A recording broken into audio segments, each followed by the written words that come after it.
রাধে রাধে বন্ধুরা,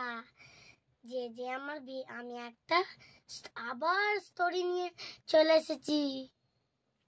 কিন্তু তোমরা সবাই দেখবে আমার স্টোরিটা, লাইক শেয়ার কমেন্ট করে দেবে। কিন্তু আমি স্টোরিটা এবার বলতে শুরু করছি।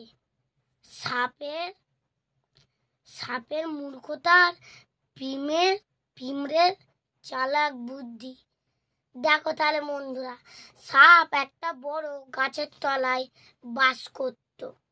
তারপর পাখি ওই বড় একটা বট গাছ, ওই গাছটাই ছিল পাখি, কাঠবেড়ালি, তারপর টিয়া পাখি, অনেক রকমের পশু, খরগোশ, সবাই উঠে বসতো, আরাম করতো শুয়ে শুয়ে।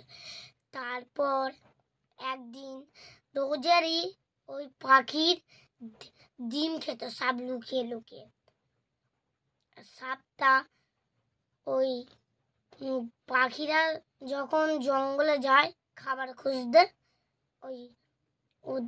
ওদের ডিমের জন্য, তখনই ওই সাপটা এসে এসে একটা একটা করে ডিম তুলে নিয়ে চলে যায় আর খেয়ে নেয়।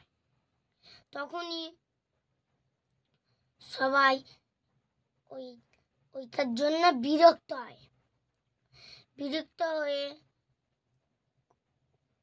খরগোশ মামার কাছে গিয়ে বলল, এই সাপটাকে কি করা যায়? বলল যে, খরগোশ মামা, সাপটাকে তোমাদেরকে একটা করতে হবে। তোমরা ওই সাপটাকে বোকা বানিয়ে পিঁমড়েদের ঘরের কাছে নিয়ে যাবে, আর পিঁমড়েগুলো সাপটাকে হামলা করবে। তারপরে সাপটা সারা জীবনের জন্য চলে যাবে আর আসবে। তারপর ওই কচ্ছপ আর পাখি আর ওরা দুজনে গেল, বলল যে সাপের কাছে গিয়ে আমরা পিঁমড়ে রাজার কাছে শুতে যাচ্ছি। পিঁমড়ে রাজারা আমাদেরকে অনেক জায়গা দেবে, আমরা ভালোভাবে শুতে পারবো আরামসে। তখনই সাপটা বলল, না তোমরা যাবে না, আমি যাব। ওই জন্য বলে সাপটা কি মূর্খ।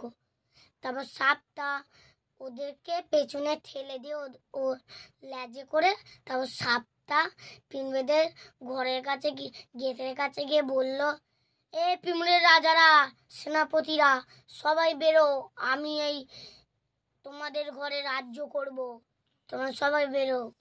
কিন্তু পশু পাখি ওরকম রেগে উঠেছে বলে সাপটা ফসল বের করে উঠেছিল, পশু পাখি ভয়ে চলে গেল।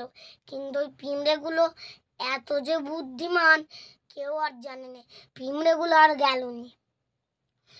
তখনই সাপটা যেই পিঁমড়েগুলো ভাবছিল যে সাপটা আমাদেরকে হামলা করবে, তখনই আমরা কামড়ে দেবো ওর লেজে, সব জায়গায় গায়ে। তারপর ওই সাপটা হামলা করতে গেল পিঁমড়েদের রাজাদেরকে। তখনই সব সেনাপতিরা রাজারা ও সাপটাকে কামড়ে দিয়েছে। তারপর সাপটা গায়ে ফুলে ফুলে হয়ে গেছে। তারপর সাপটা বলছে, আর আমি এই জঙ্গলে থাকবো নি, আমি এই জঙ্গল থেকে চলে যাচ্ছি সারা জীবনের মতো। রাধে রাধে বন্ধুরা।